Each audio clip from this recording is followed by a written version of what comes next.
Hello, my friends and family. Imagine you meet with your family members or your friends. But not really. Rather in a virtual 3D world. One that is created artificially. You enter this world while you're sitting in your room, using a special headset or glasses. Similarly, you're working or studying or shopping. You do almost all the things that you do in the real world. But not in the real world. Instead, in this virtual, artificially created world. Using this special headset or glasses right from your room. How does it sound? Doesn't it sound a little depressing? Friends, the metaverse promises something akin to this for the future. It is touted to be a technology that would replace the internet in the future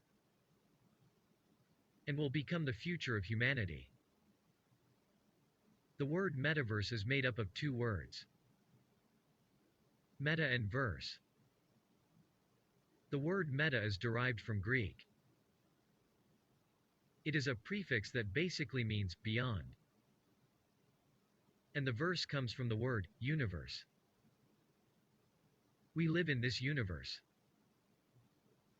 And it will be the metaverse. That will be beyond this universe. This word is basically used to refer to an artificial world. You might recall another word related to this.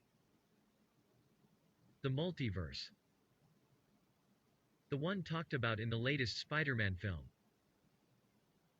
Multiverse is the concept where there are multiple existing universes. It is something that is even scientifically discussed. Some people believe that there isn't only one universe. Rather, there are multiple universes. Thus the multiverse. But anyway, metaverse means an artificially created universe.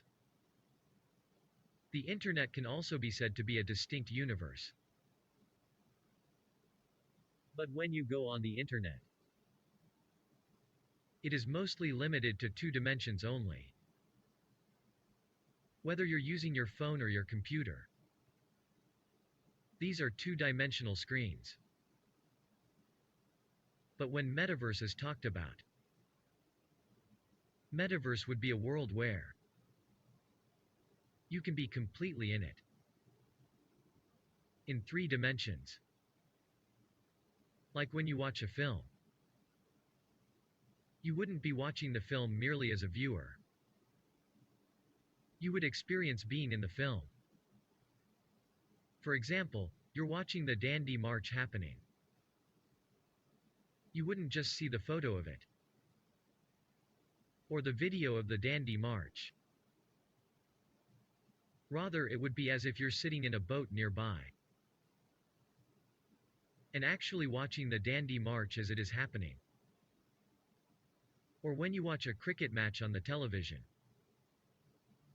It is in two dimensions. But technically, if we use virtual reality, then you would get a 360 degrees experience of watching the cricket match around you.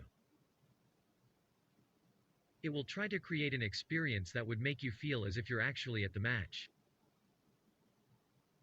The word metaverse was first used in the year 1992. In the science fiction book Snow Crash, written by Neil Stephenson. In this novel, he talked about a dystopian world. A world where real life has been destroyed. The outdoors wasn't livable for humans anymore.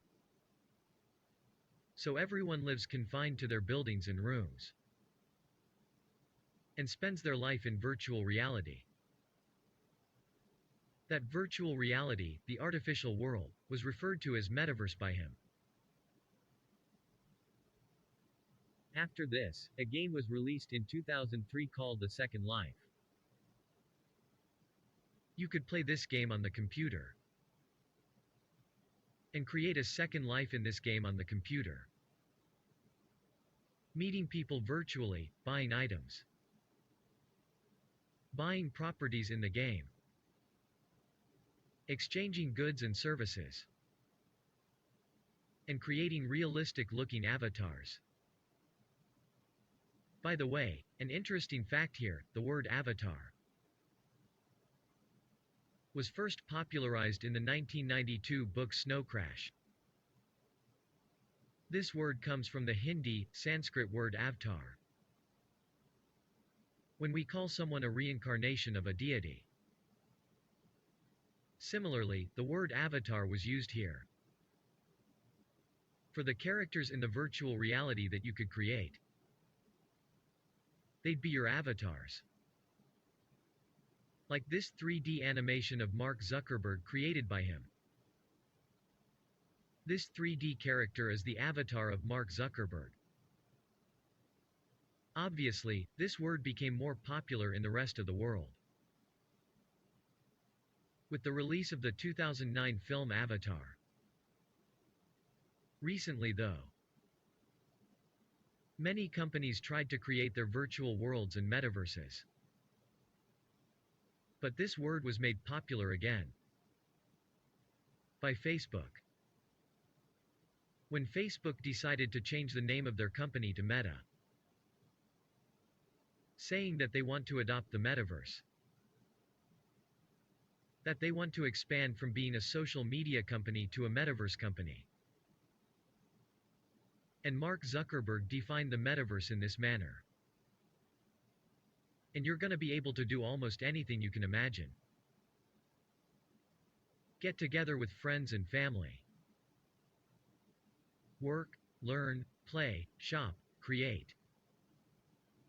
As well as entirely new categories that don't really fit how we think about computers and phones today.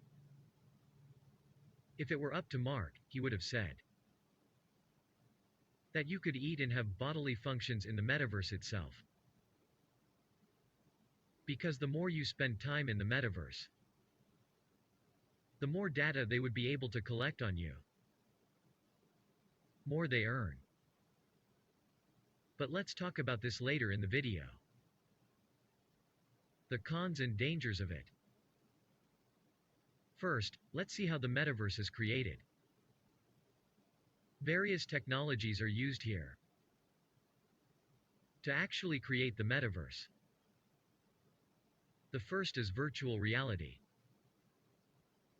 This technology already exists today. But to use this, you have to wear these heavy headsets. And if you have them on for more than half an hour, they start causing headaches and motion sickness, as claimed by many users. On top of it, the things that you can see in virtual reality now, the level of technology that we have today, is quite poor. The quality of animation that you see in the virtual reality games, the videos that you can see on there, although it is something that would definitely improve with time, it is also being hoped that these heavy headsets, with the new technologies, they would keep getting smaller and slimmer. And eventually, they'd be the size of normal glasses. Wearing it and taking it off would be as easy as wearing and taking off a pair of glasses. Whether this would be actually possible, time will tell. The second technology is AR.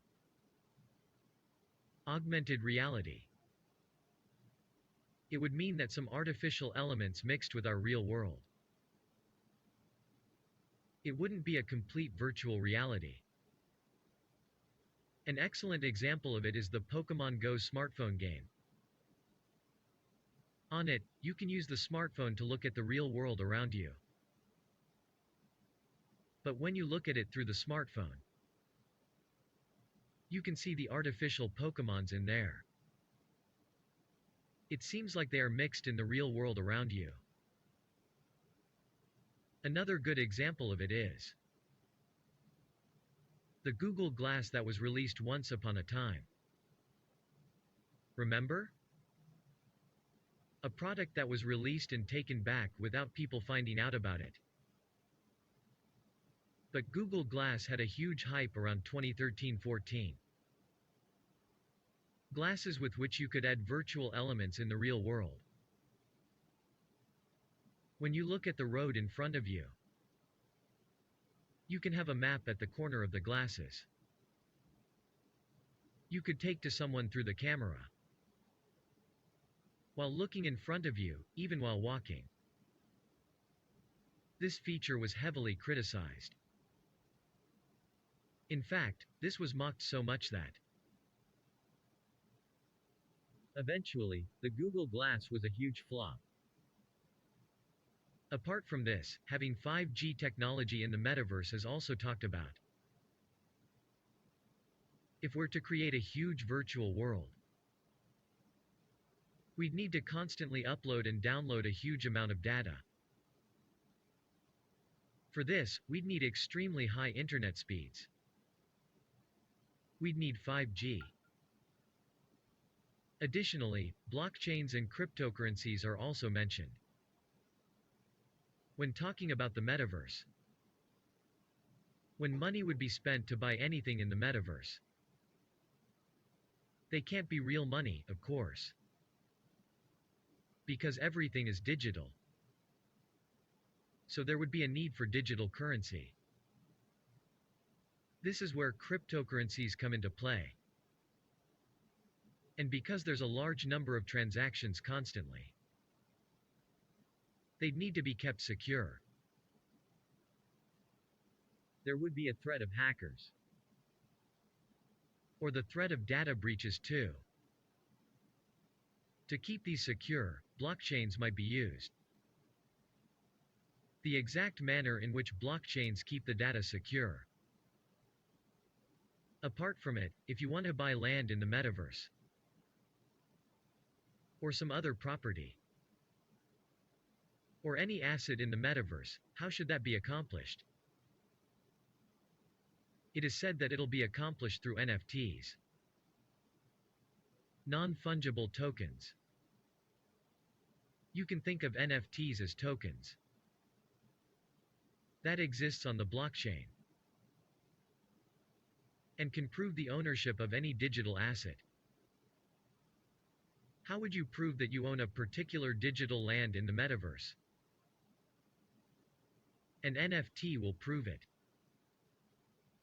Nowadays, it is being used to buy or sell the ownership of memes. NFTs can be used to verify the tickets to a concert also.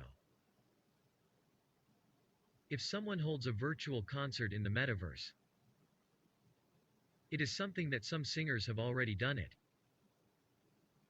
Virtual reality concerts. In it, they get up on a digital stage and perform. And you see them as animated figures. And see them perform. It can be used there as well. Last year in September, singer Ariana did this by virtually performing in Fortnite. Although all these technologies exist individually on a basic level, but by combining them and creating a true metaverse will take a lot of time. Mark Zuckerberg estimates that it would take about 5 to 10 years for the key features of Metaverse to become a part of the mainstream. Several experts believe that it would actually take decades before something akin to the Metaverse could become so popular that majority of people would be using it. Many people believe that Metaverse is inevitable. It is bound to happen someday. The next thing after the internet would be the Metaverse. But a critical question arises here. Will this metaverse be successful? Is there a demand for it? Does anyone want it? And it is a very interesting question. Because if you look at the technologies like Google Glass, there were a lot of efforts put into making it popular around 2014. Many celebrities went around wearing it. It was handed out to influencers. People made tech reviews of it, showing how cool they were. But eventually, the Google Glass was a flop. There are many reasons for the lack of response. One of the reasons was that they had a battery life of 3 hours only. They looked weird. There was the issue of privacy because they had a camera. Many places had already banned them because, with people wearing them, no one knew who was being recorded when. Many countries went about banning them. People couldn't wear them to certain restaurants and bars. But in my opinion, there was an even more important reason behind the failure of Google Glass. They didn't have any feature that the people truly needed. It did look very cool. A futuristic piece of technology. And the people who owned one of these, they could show off the features of the glass.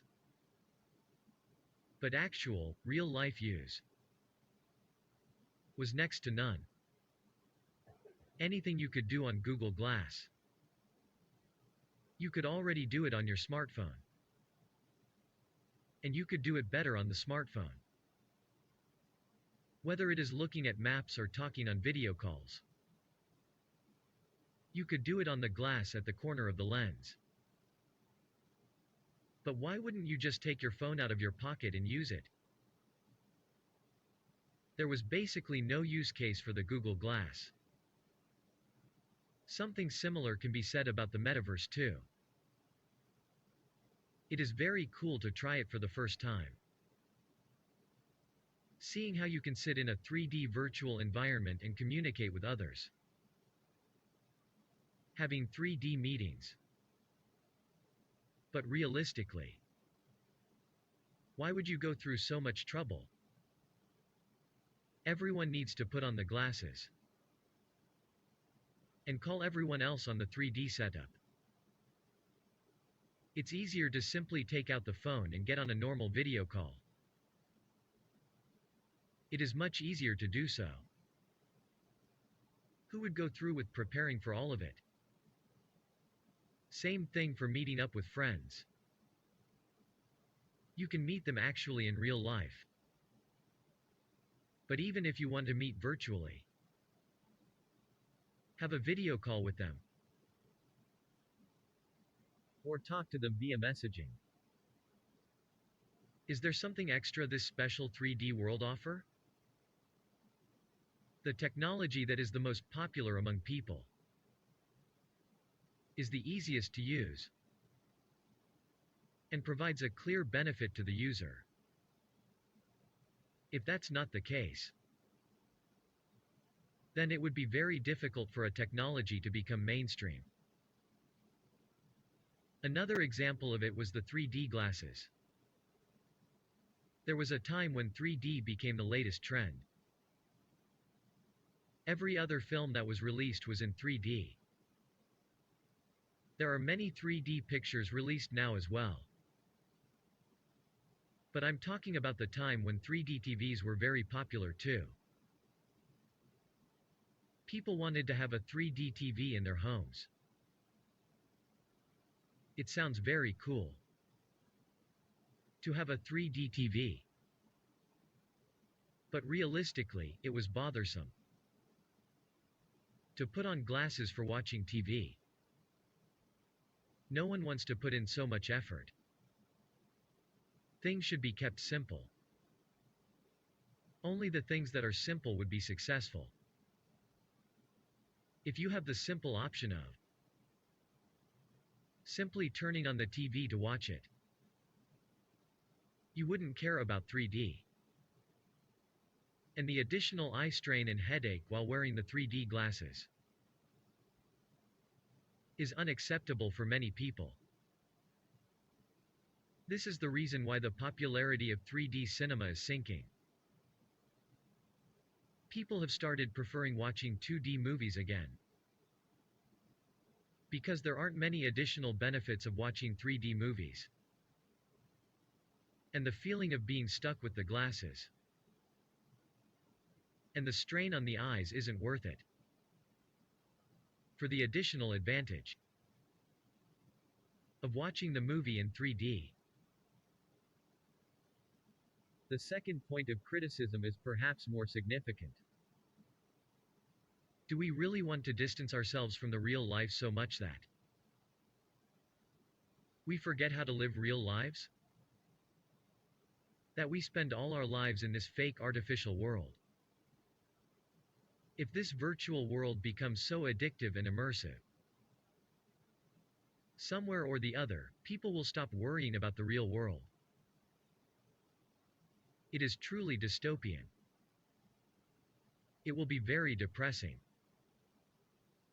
And the book that I talked about, Snow Crash,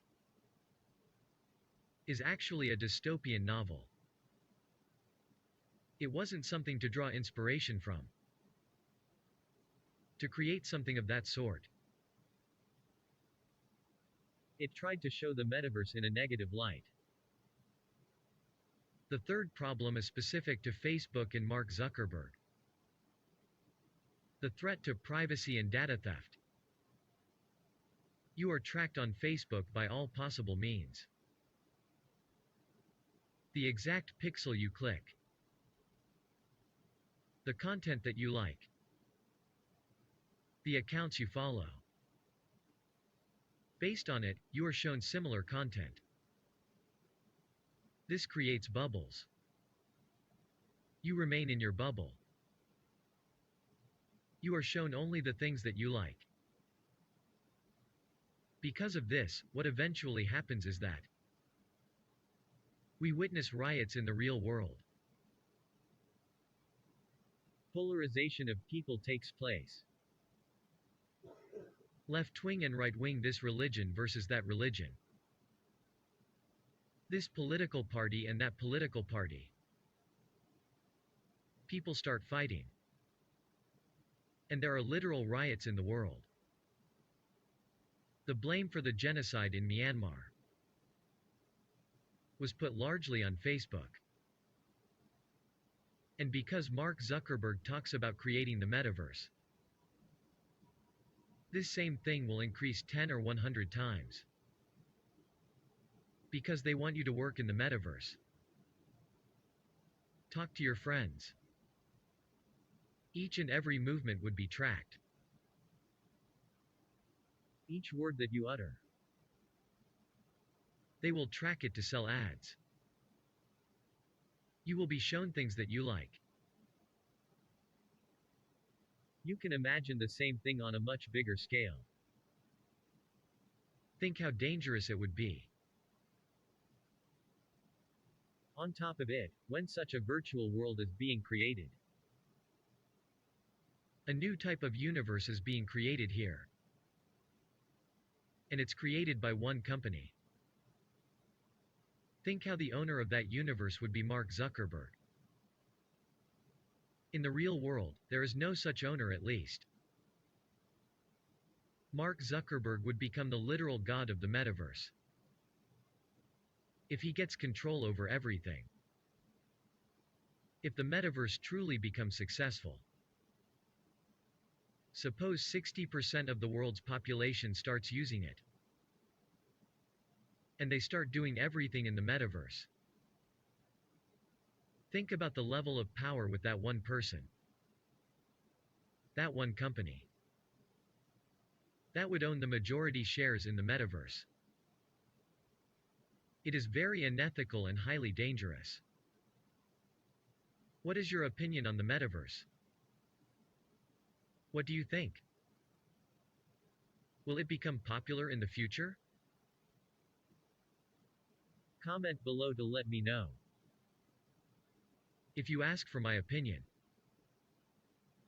I think some technologies from it that would definitely be popular in the future.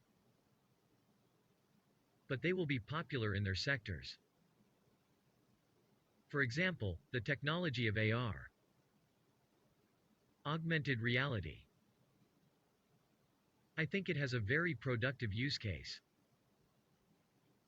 In engineering, architecture, or even in the field of medicine,